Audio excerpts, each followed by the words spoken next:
bulaklak na ulit. Oh, ang ganda. Ang ganda ng mga bulaklak na naman. Oh, may bubuyog pa doon. May bubuyog. Yan oh, may mga bubuyog oh. Oh. Oh. Yan oh, daming bubuyog oh.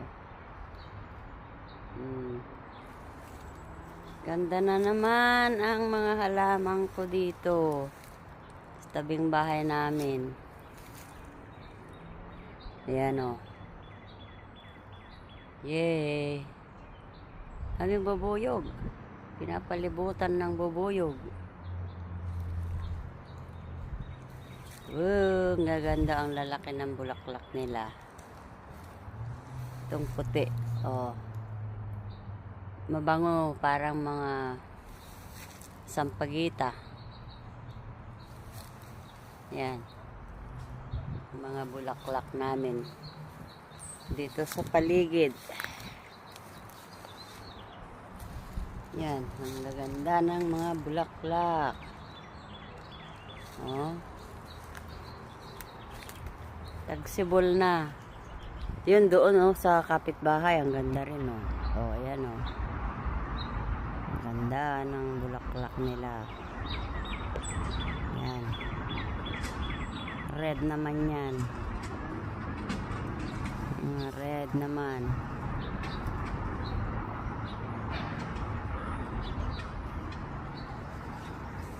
Ang daming ibon.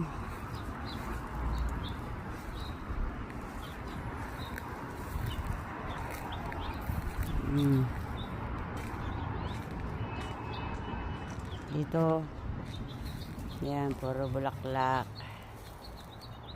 Oh.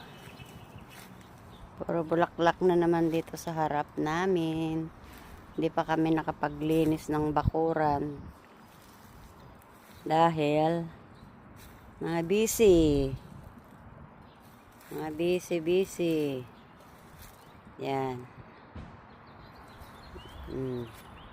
Nauuna mga mamulaklak yung nandun sa dulo. Yan, ang gaganda ng mga bulaklak ko yung ano ng pano. Oh, bubuyog. Sinisip-sip maigi ang nektar ng mga bulaklak. Yan. Ginupit ko kasi ito nung last year. Kaya mas medyo kakonti ang bulaklak sa